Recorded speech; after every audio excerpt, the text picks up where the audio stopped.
Good morning, everyone. My name is Tracy Nyer, and I'm with the Virginia Small Business Development Network. The Virginia SBDC is a partnership program between the U.S. Small Business Administration, George Mason University, and local host institutions throughout Virginia. With 26 locations across the Commonwealth, we provide training and technical assistance to small businesses in their local communities. Our one-on-one consulting services are available at no charge. Today's webinar, E-commerce and Retail, is one of the Virginia SBDC's educational offerings and is the fourth in a series of 5 webinars to address issues facing restaurant and retailers during this difficult time. Before we get started, I wanted to mention a couple of housekeeping items. We are recording today's presentation and it will be posted on the Virginia SBDC website. Currently, everybody's microphone is muted, but we will be unmuting your microphones and giving you the opportunity for questions and a discussion at the end of the presentation. If you have any questions during the presentation, you can type those into the chat window, or you can wait until the discussion portion of the webinar. Today's presentation begins with an overview by Marc Willson. Marc brings 35 years of experience in helping retail, restaurants, and tourism-related small businesses refine and promote their concepts to the public. In 1975, Marc started his retail career as co-owner of the largest distributor of Earth shoes in the US. Since then, he has held executive positions with retailers such as Britches of Georgetown, Crown Books, Circuit City, the Bicycle Exchange, eCampers.com, and Store Tracks. Marc joined the SBDC in 2009 as the retail industry consultant and has delivered over 70 seminars and now webinars and assisted over 300 retailers throughout Virginia, as well as the rest of the US. And now I'll turn it over to Marc. Good morning, everyone. Thank you so much for joining us today. Again, I'm Marc Willson. I have the Willson Company. I'm retained by the Virginia SBDC to help them with their retail, restaurant, and hospitality clients. And I've been part of their organization or working for them for 11 years. So I know about every nook and cranny there is in Virginia, and have taken our program that we developed here in Virginia called STAMP, Small Town and Merchant Program, across the country to 32 other states. So I have met and talked to many, many independently owned businesses across the country and have learned much from them. And I believe that colleagues are better at training and teaching other colleagues than I am. So when we move to the question and answer period, I'd love to have you, if you don't have a question, but you have an idea or something that's worked for you, or just as importantly, not worked for you, share it with your colleagues, because we know that in the spirit of coopetition, that towns that work together and band together do better than towns that try to do it as a bunch of disparate individual stores. So with that said, why has e-commerce become such a hot topic for everyone? Well, one of the major reports that has come out recently has said that up to 70% of the holiday shopping this year, because of the pandemic, will be done online. Now, don't freak out, don't fall out of your chair, because I don't necessarily expect independently owned stores, to do 70% of their business online, but it's going to be way more than you've ever done before. And the 4 A's of service today are this: you have to give the customer what they want, anytime, any place, anywhere, and any way. So the customer is looking to get the product that they want to purchase in a manner in which they're most comfortable with. And we know because of the pandemic, there are certain folks that are just simply not ready to return to the public marketplace. They're not comfortable with it. So what we're recommending is that you put a good portion of your inventory, if not all your inventory, up onto an e-commerce site. And e-commerce means more than just a shopping cart and contactless payment, although that's what we're going to take you through today. It means that there are many channels in order to reach your customer and get the product to them in a manner in which they prefer. An interesting report I read yesterday, when they looked at customers in March and April, the primary concern was safety. Everyone wanted to know, what has everyone done to make their stores and their shopping experience safe and antiseptic. And although that's still very high on the list, when polled again in October, the customer said, yes, I'm concerned about safety and an antiseptic environment, but I believe that most shops have done a good job in preparing for that. My main concern now is convenience. Convenience in being able to shop and get what they want in time to get it to the gift recipients and to themselves. So know that and keep that in mind. Um, um, so selling online. What's that mean? Well, it means e-commerce, which is a software platform that allows you to create and operate your own online store, like Emerge and Shopify and Wix and Lightspeed HQ and BigCommerce. There's many platforms to choose from in terms of how you're going to take your product online. And Cameron, our guest speaker, our subject matter expert, will take you through that here momentarily. So you have e-commerce, you have online marketplaces, you have places like eBay and Amazon and Walmart and Etsy. You have different platforms to actually shop online as well and can put your product there outside your own website. Multi-channel refers to spanning different channels like social, mobile, direct mail, emails. I mean, there are a plethora of ways to reach your customer. And then lastly, and probably most often used today, is omni-channel. And what does that mean? It's integrating all the different methods of shopping, delivering a consistent and personalized experience across all channels and devices. So a mouthful and much easier said than done, but that's the ballpark we're playing in now. We have to, I spent years telling you that the bricks and mortar experience was about recreation and entertainment and providing an experience the customer can't get anywhere else. Well, the secret sauce right now, gang, is being able to take that social and personal approach to your online offers. You need to go a step beyond what the big boys are doing in terms of e-commerce and personalize the experience that you offer your loyal customers and your new customers. Because one of the things e-commerce does for you is it overcomes geographical limitations and gives you greater reach. You're going to find new customers through search engine optimization that you haven't had before.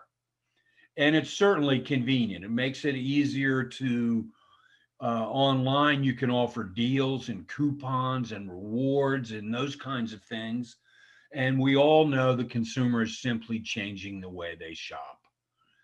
So without further ado, let's get into the meat. Let's get into the weeds with Cameron, a subject matter expert when it comes to e-commerce. So as we look at our technologies, let's try to get Cameron set up with his presentation so that all of you can see it. And I'll pass the baton to Cameron. Well, thanks, Mark. Thank you for the introduction, and hello, everybody. Thanks for joining us this morning. I'm going to share my screen, and hopefully now you can see my presentation. Great. So my name is Cameron Nelson. I'm a advisor with the Central Virginia SBDC. I help our clients with their website and e-commerce needs, as well as developing apps. And my background is in technology consulting with an MBA degree, and I've helped help a lot of founders and small businesses get set up and running with their technology needs. So what we're going to be talking about first is I'm going to be giving an overview of the 5 main e-commerce platforms and talking about the pros and cons of each. And while I'm explaining their pros and cons, I hope that everybody is thinking in their mind about their own unique business and starting to get a sense for which of these 5 is going to be the best site for them to sell their products on. There's no one sure platform that's the best for everybody. So as you know your unique business better than anybody else, I hope that the information I give will get some thoughts going and give you some direction. And also in the Q&A session after the presentation, I'm happy to speak with anybody one-on-one about their unique businesses and try to guide a little bit more that way. So as we see here, there's 5 main e-commerce platforms. There are more than this, but these are the largest 5 by volume. And so these are the 5 that I'm going to be focusing on. We'll start with Shopify. So Shopify costs anywhere between $29 and $79 per month to be listed on there, to have your e-commerce store there. Plus, they're going to charge you a credit card transaction fee of between 2 and 0%. So all the e-commerce platforms here charge a transaction fee to handle the credit card processing.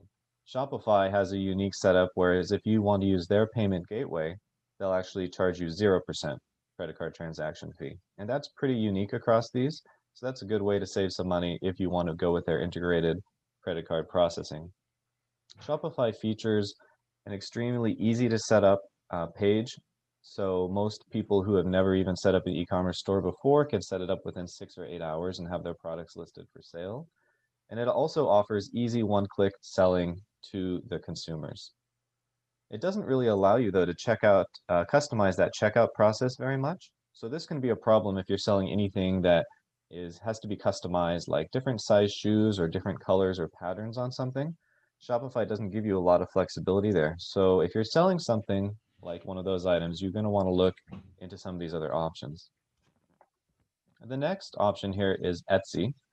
Etsy charges a 5% sales fee plus a 3% and 25 cents payment processing fee per transaction. As some of you might know, Etsy is really focused on handmade and vintage items and craft supplies. So if you're selling something in one of these categories, Etsy is going to be a logical place for you to look into to sell your products. Their website is also very easy to set up and push your products on.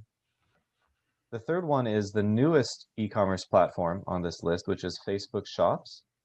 Facebook Shops piggybacks off of the Facebook social network and all of their infrastructure, and they have a huge reach of over 2.5 billion users. In fact, Facebook is the world's second largest search engine after Google for looking for goods and services.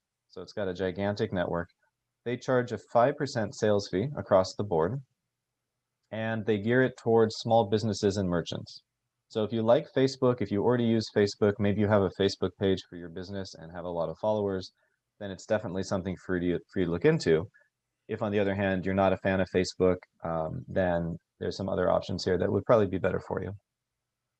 The fourth one is Amazon. So we all know Amazon. It's the world's largest e-commerce platform, and for good reason. They offer a lot of good services to merchants who sell there. They charge $1 per item or $40 a month, plus a variable fulfillment fee. So what this means is that Amazon will warehouse your goods and ship them for you. They will also handle your returns and exchanges and customer support. But if you want those services, they'll charge you more. So that's why it's variable. It depends on what you need them to do for you. But they can do pretty much everything to support a merchant selling online. And they're really good for selling multiple sizes or colors or styles. They have great drop-down menu and selection process, probably the best of all of these. So if your product is somewhat complex and you think that people need to see all those different product variations before they'll buy, then Amazon might be your best bet. And the fifth one is Amazon Handmade. So Amazon Handmade started a few years ago, and it was really created to compete with Etsy in the sense that they want to sell handmade products from artisans on that website. It has the highest fee of 15% on the sales price, but it gives you that all Amazon experience. So if somebody searches Amazon for a product, if you're listed on Amazon Handmade, you'll still show up in the regular search results. So there's a ton of people who might be finding your products there. The unique thing about this is that you need to submit an application to prove you're an artisan before you can list on Amazon Handmade. So this does set the bar higher than Etsy and tries to provide a more curated, unique experience of higher quality products. So what we're going to do now is look at each of these 5 in a little bit more detail. And again, just be thinking in the back of your mind which one of these seems to be making the most sense for your business. So we'll start with Shopify. We'll look at the images and the words they use on their homepage and who they're trying to attract as their merchants. So you can see that Shopify is using an image of a lady in a store who's selling herbs or something that's bottled up. They talk about along the bottom some of the categories that they want to be sold here. So foods, jewelry, can have a coffee, they have a beauty and cosmetics section, they have a home and garden section. So Shopify is focusing on trying to sell these types of items. So you can look and see if your type of item that you're selling online, if you search on Shopify and there's a lot already here, it could be a good sign because typically people are going to gravitate towards where these items are sold. So you might find that you're in good company there. You might also find that it seems so saturated that you decide you don't really want to compete with all these other people selling something similar. So just take a look. Shopify also offers a free 14-day trial, which is fairly unique. So they won't take any percentage of your revenue during the trial period. So that can be nice. The next one is Etsy. Etsy is really focused on this handcraft market.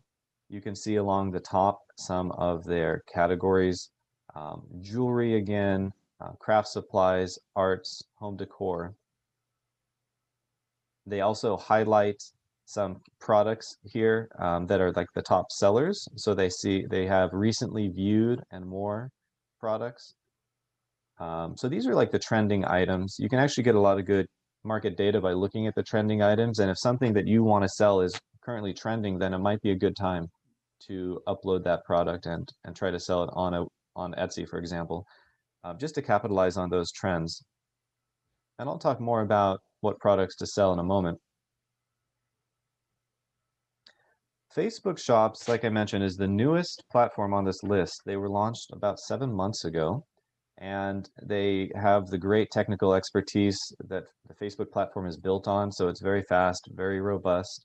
One of the nice unique features of Facebook Shops is that, as you see here in the image of the shirts on a rack, you can highlight certain areas of a photo. If you have fine detail you want to show your customer, like anything hand carved, hand engraved, fine knitting, people can zoom in on a certain part of your product image to see those fine details. So Facebook Shops can be nice for products like that, where you really want to highlight those really fine artisanal details. In addition to that, Facebook Shops helps you at the bottom. They walk you through the process. They say design your shop, get global reach, drive discovery, and communicate directly. So you probably understand what those mean. Maybe drive discovery isn't familiar to everybody. So Facebook offers a lot of data analytics, and selling online is in a large part about understanding the data. How many people look at your shop? Where are they from? What is their age? What is their occupation?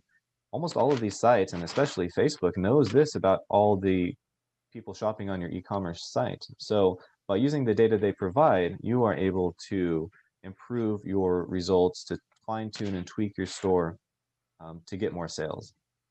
So selling online is in a large part about using the data that you can collect. And I'll talk a little bit more about that in a moment.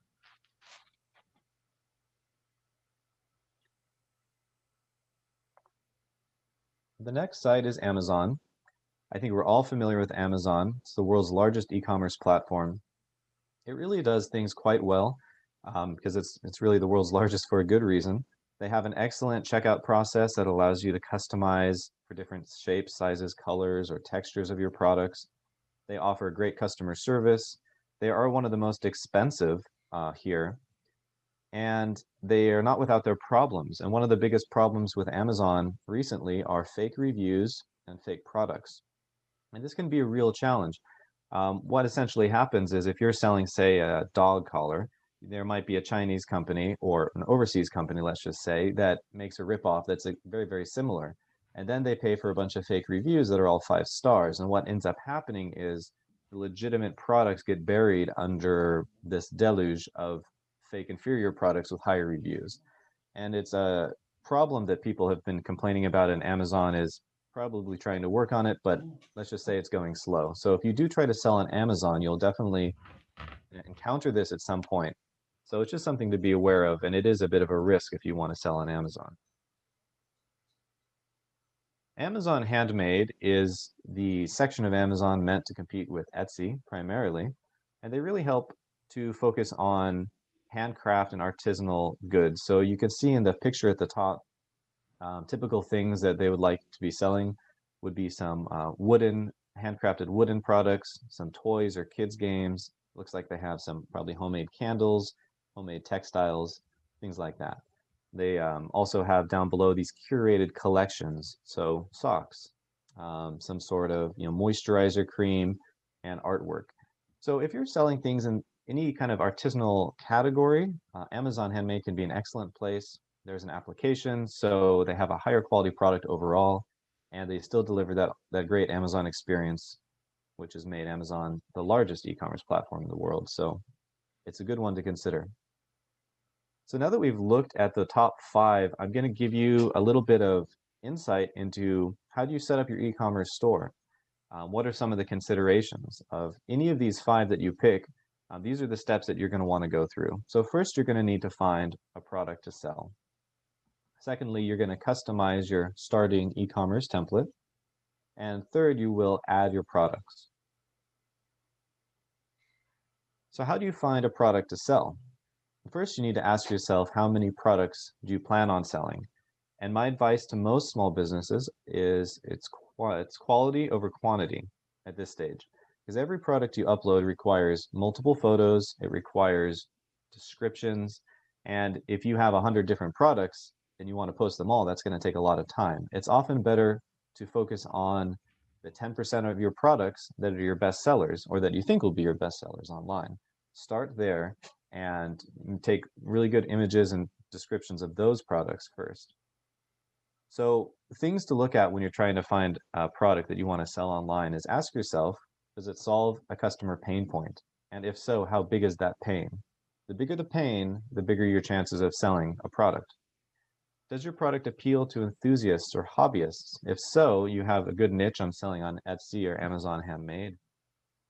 Does the product go with your personal passion? Are you excited about it? Because that can really come across in your online store. Consider your own professional experience. Does it build upon something unique that you might have learned in your career that sets it apart, kind of creates a barrier around your product so it can't easily be copied? Does the product capitalize on trends early? A good example of this would have been earlier this year, where if you were manufacturing face masks, then you would have been early on a really big trend. So things like that, of looking forward to trends and seeing what might be happening next.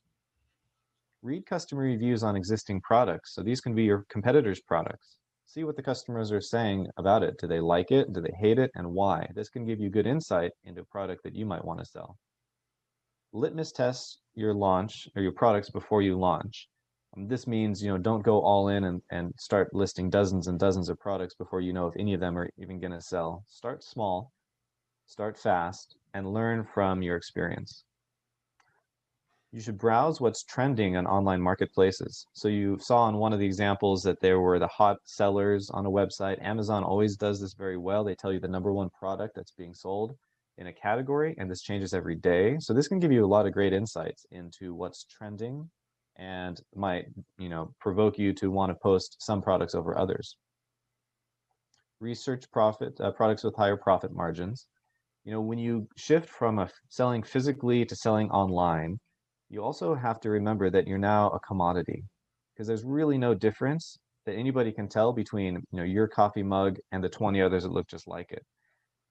So you are now a commodity, and they can't physically pick up your product or talk to you about it. And we'll talk about how you can differentiate yourself. But higher the profit margins, the better, because overall your profit margins are going to be lower online. And always be on the lookout for new opportunities. So the first step is, once you've picked one of the 5 e-commerce stores, they're going to give you a starting template, and you're going to want to customize that. And so most of the stores offer mini templates you can pick from. And when you're choosing one of these templates, ask yourself the following questions. What features do you want your store to have? What style of home page do you want? Do you want all your products listed on one page, or do you want to have multiple pages of categories with several products on each page? Think about the layout. And finally, think about how you want the customers to move around your store. Customizing any of the starting templates is going to be pretty easy, even for a first timer. You can change things like the text size and the font, the colors, the images, the positioning of the products, the features, and embedding social media. So talking about an all-inclusive experience online, if you have your social media pages like Facebook, Instagram, Twitter, or LinkedIn, you want to make sure they're tied to your e-commerce site. This is for several reasons. Somebody might come to your e-commerce site and want to research more about your company. So they might go look at your Facebook page or your Twitter, see what you've been posting, see if you're active or not. And it also goes the other way. People on your social media pages should always have a link to access your products for sale on your e-commerce site. That way, if they find your company on social media and are interested in your products, they can go find it where to buy it easily. So once you've customized your template, you next need to add your products. The things you're going to need to know before you can add products are the product name. And the product name can be something that's very utilitarian, like, wood carved pocket knife. Or it could be something more creative and fanciful. It's up to you. And this is a good time to litmus test your product names online, where you can have the same product up or similar products up under slightly different names, and you can see which one is bought the most. You'll need to know the product price. You'll need to know what category it fits under. You'll need to know the weight for anything physical that you'll be shipping. And if it's an electronic item that you're selling, like an ebook, you'll need that file, obviously. The 3 key things in uploading a great product are the description, the images, and getting the product category right so your product can be found. Product descriptions need to be convincing, but there's some things that you want to avoid. You definitely want to avoid any complex jargon, industry terms that people might not be familiar with, and abbreviations. Just spell everything out, and you don't want to assume people know about your industry and what abbreviations might be common there. You want to avoid using cliches and long sentences. So a recent study of Amazon top sellers found that in the descriptions, they use only on average 2 sentences of text with bullet points down below. Products, very similar products that use paragraphs of text to describe the product, sold much worse. So keep your sentences short and bullet point your description whenever possible. That's what people find is the best combination to sell. A really important way to differentiate your product versus all the other similar products are the images. Without being able to physically pick up a product online, the images or the videos you use are one of the key sellers. So here's some tips on taking good product images. Use high quality images, so nothing that is pixelated or looks blurry. Make sure each image is of the same size, the same resolution. You can resize them using a tool like Photoshop on your computer, or you can use an online image resizing tool that's free.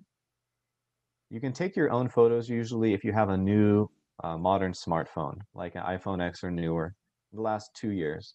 If you want to step up, you can buy a DSLR camera. That's typically going to be $400 or $500. It'll take slightly better photos, but for the most part, modern smartphones should be just fine.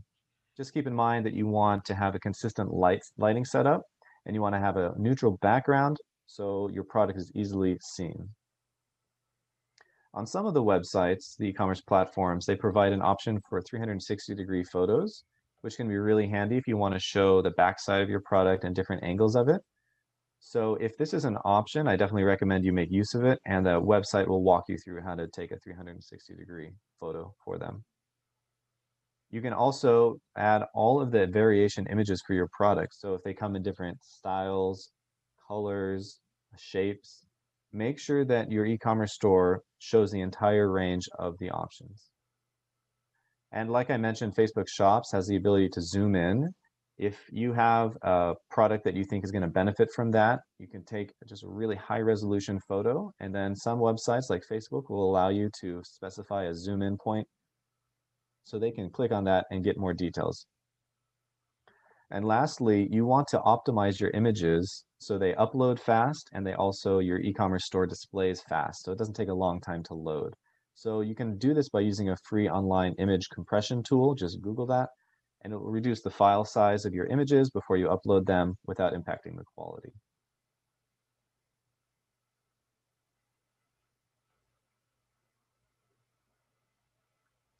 So now that you've learned how you're going to customize your store and pick your products, you're going to launch your e-commerce store and work on maximizing your profits. So we're going to talk about how to set up your payment methods, how you're going to preview, test, and publish your store, and then why it's typically a good idea to have a follow-up review with an advisor or somebody at the SBDC is great, 4 to 6 weeks later to review your progress and plan your next steps. So when it comes to setting up payment methods, this is the contact list transactions that we were talking about before, but you're going to be taking a credit card payment and depositing that money into your bank account. And generally, the charges are between 1% and 10 cents per transaction to 3% and 3 cents per transaction. This is pretty much mandatory across the board, except for a few exceptions, which I'll talk about. The 3 most popular ways to accept the payment methods on your e-commerce store is a merchant account and payment gateway. So this means you have a merchant bank account with a bank or credit union.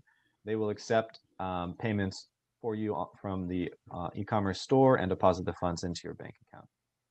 The second one is a payment gateway package, which is considered as an all-in-one software, which connects your store's shopping cart to the credit card processing network and allows you to deposit those funds into a bank account at the end of the day. And the third option is a simplified credit card processing. So like I mentioned, Shopify offers their own integrated credit card processing, which is fee-free. And this is a really nice option for a lot of people. It's not always going to be the best for every single business, which is why there's these other options. So looking into which option is going to save you the most money and reduce your fees the most is what you want to try to do at this stage. So once you've decided on your payment gateway method, you're going to preview, test, and publish your online store. It's really important that before you launch, you want to test your store to make sure it looks as good as it can. There's no glaring bugs or errors. So when previewing and testing your store, this is what you should be checking for. Does your checkout process work?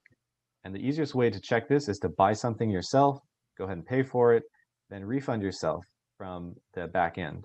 This will give you the experience of learning how to do refunds, make sure that all your email notifications are working, and that the whole process works from the customer's point of view. Secondly, you want to click on all of your buttons. Make sure the links go where they're supposed to, that there's no broken links. And thirdly, check on all your content. Make sure that there's no grammar errors.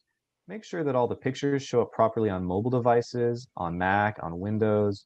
And so getting friends and family involved to test your site on multiple devices is a really good idea. Once you've published your store, well, once you've tested it, you're ready to publish, and it's usually as simple as clicking a button. Now that you've published your store, you're ready to start taking payments. You're going to start seeing, customer inquiries. You're going to start seeing notices that an item was purchased. If you are shipping it yourself, then there'll be instructions on who to ship it to and a shipping method they selected. If it's on Amazon's warehouse, then they'll ship it for you.